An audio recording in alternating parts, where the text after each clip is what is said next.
ఓం శ్రీ గురుభ్యో నమః. ఓం శ్రీకృష్ణాయ పరమాత్మనే నమః.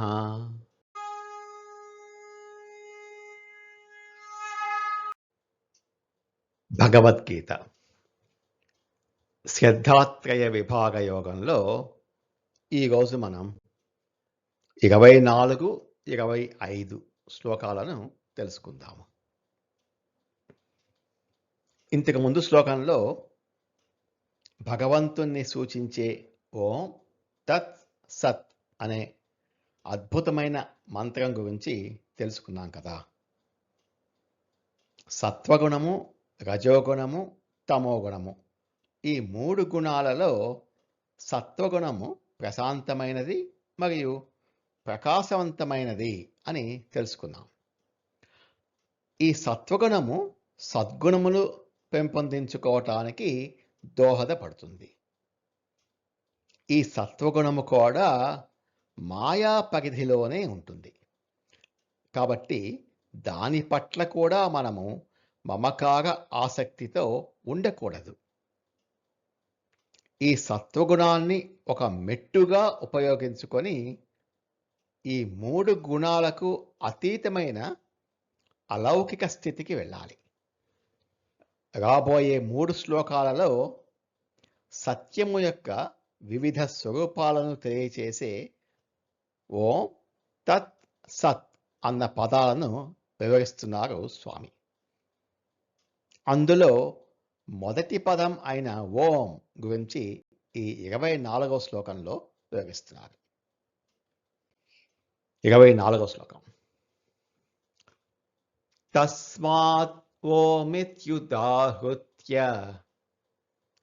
యజ్ఞదాన తపక్రియాః ప్రవర్తంతే విధానోక్తాః సతతం బ్రహ్మవాదినాం. మనం చేసే పనులకు ఓంకారం తోడైతే ఏం జరుగుతుందో వివరిస్తున్నారు.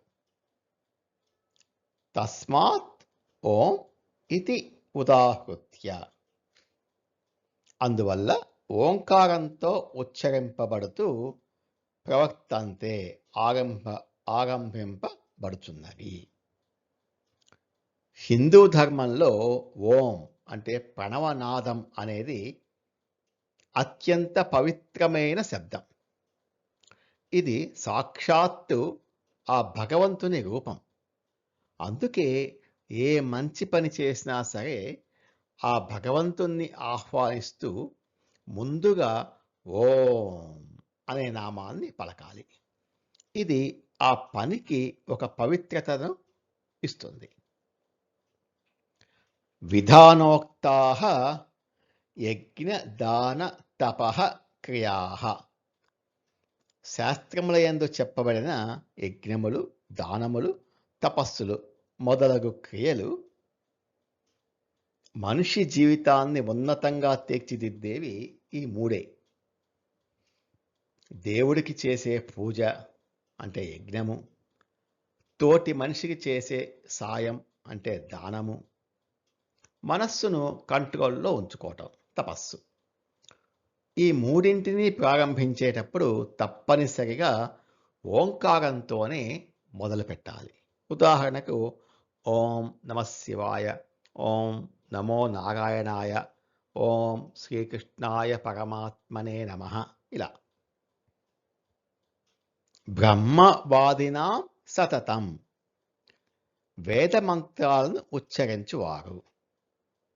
ఎల్లప్పుడూ అంటే జ్ఞానులు ఎల్లప్పుడూ, నిజమైన జ్ఞానం ఉన్నవారు తాము చేసే ఏ పనిని అయినా, అది ఎంత చిన్న పనైనా సరే ఎల్లప్పుడూ భగవంతుని ఆశీస్సులతోనే అంటే ఓం అని మొదలు పెడతారు.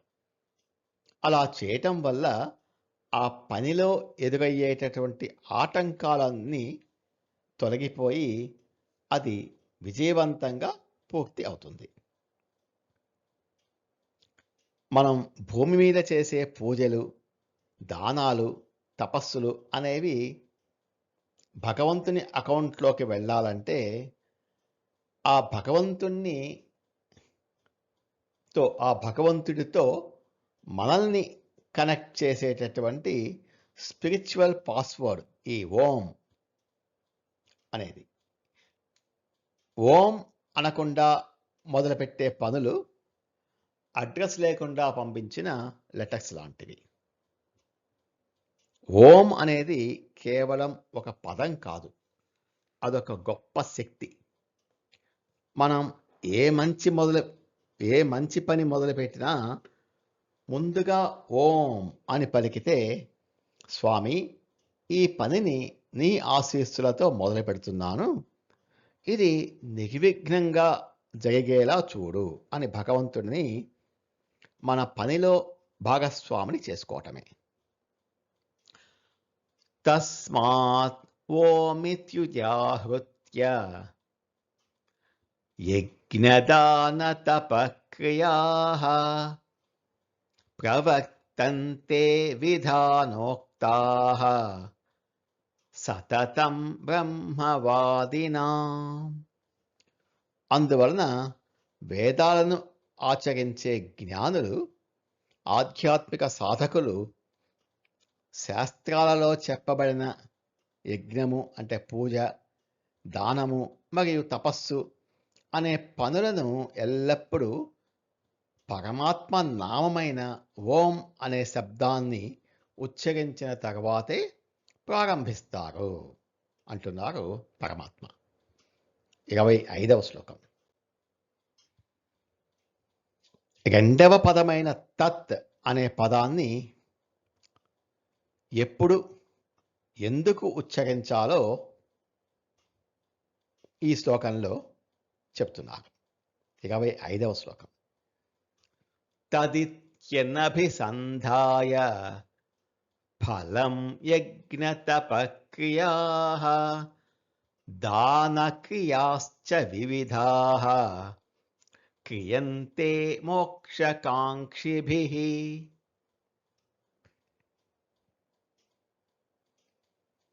మనం చేసే మంచి పనులకు తత్ అనే శబ్దాన్ని జోడించాలి.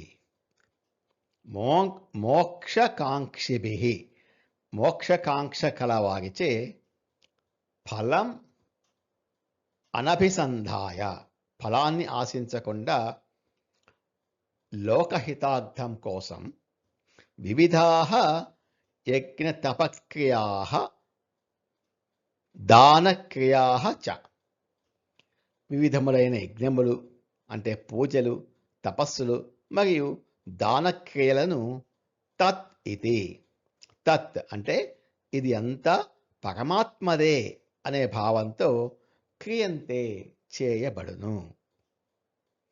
తత్ అంటే ఏమిటి? సంస్కృతంలో తత్ అంటే అది అని అర్థం. ఇక్కడ అది అంటే అనంతమైన శక్తి కలిగిన భగవంతుడు అని అర్థం. మనం ఏదైనా ఒక మంచి పని చేస్తున్నప్పుడు దానికి తత్ అని జోడిస్తే ఇది నా కోసం కాదు, ఆ భగవంతుడి కోసం చేస్తున్నాను అని అర్థం. అనభిసంధాయ ఫలం అంటే ప్రతిఫలాన్ని ఆశించకుండా. మనం ఒక పేదవాడికి దానం చేసినా, ఒక గుడి కట్టినా, లేదా గంటల తరబడి పూజ చేసినా దానికి ప్రతిఫలంగా దేవుడు మనకు స్వర్గం ఇస్తాడనో, పుణ్యం ఇస్తాడనో, లేక ధనవంతుల్ని చేస్తాడనో ఎలాంటి లాభాన్ని ఆశించకుండా చేయాలి. మోక్షకాంక్షిభిః అంటే అహంకారాన్ని వదిలేయటం. అజ్ఞానులు ఒక 10 రూపాయలు దానం చేసి నేను ఇచ్చాను అని గర్వపడతారు, అహంకారం. కానీ మోక్షం కోరుకునే జ్ఞానులు మాత్రం నా దగ్గర ఉన్న ఈ డబ్బంతా దేవునిది, నా కర్మలన్నీ ఆయనకే అర్చిస్తున్నాను అని తమ అహంకారాన్ని పక్కన పెట్టి దానం, పూజ లాంటి పనులు చేస్తారు. ఒక బ్యాంక్ క్యాషియర్ రోజంతా కౌంటర్లో కూర్చొని లక్షల రూపాయలు ఇతరులకు ఇస్తూ ఉంటాడు. కానీ ఆ డబ్బు చేతితో ఇస్తున్నప్పుడు నేను నా సొంత డబ్బును ఇస్తున్నాను అనే గర్వం కానీ అహంకారం కానీ అతనికి అస్సలు ఉండదు. అలాగే ఆ డబ్బు తీసుకున్న కస్టమరు తనకు ఏదైనా ప్రతిఫలం ఇస్తాడనే ఆశ కూడా ఆ క్యాషియర్కు ఉండదు. ఎందుకంటే తను ఇస్తున్న ఆ డబ్బంతా తనది కాదని, అది బ్యాంకిది అంటే తత్ అని అతనికి ఒక క్లారిటీ ఉంది. తను కేవలం ఒక పనివాడిని అంటే ఒక ఇన్స్ట్రుమెంట్ మాత్రమే అని అతనికి తెలుసు. సరిగ్గా అలాగే భూమి మీద మనం చేసే దానాలు, పూజలు అన్నీ కూడా దేవుడు ఇచ్చిన శక్తితో, దేవుడు ఇచ్చిన డబ్బుతోనే చేస్తున్నాం. అందుకే నేను చేశాను అనే స్వార్థం లేకుండా తత్ ఇదంతా ఆయనది అని భావించి దేవునికి అర్పించేయాలి. ఓం అని పవిత్రంగా పని మొదలుపెట్టి ఆ పని వల్ల వచ్చే పుణ్యాన్ని, ప్రతిఫలాన్ని తత్ నీదే స్వామి అని దేవుడి పాదాల దగ్గర వదిలేయటమే నిజమైన నిస్వార్థ భక్తి. తదిత్యనభిసంధాయ ఫలం యజ్ఞతపక్రియాః దానక్రియాశ్చ వివిధాః క్రియంతే మోక్షకాంక్షిభిః. మోక్షకాంక్ష కలవారు స్వలాభ ఆపేక్ష లేకుండా లోకహితార్థమై యజ్ఞదాన తపస్క్రియలను ఇది అంతయును పరమాత్మదే అనే భావంతో తత్ అనే నామాన్ని ఉచ్చరిస్తూ చేస్తారు అంటున్నారు శ్రీకృష్ణ పరమాత్మ. ఓం తత్ సత్. నమో భగవతే వాసుదేవాయ. ఏతత్ ఫలం శ్రీకృష్ణార్పణమస్తు. స్వస్తి.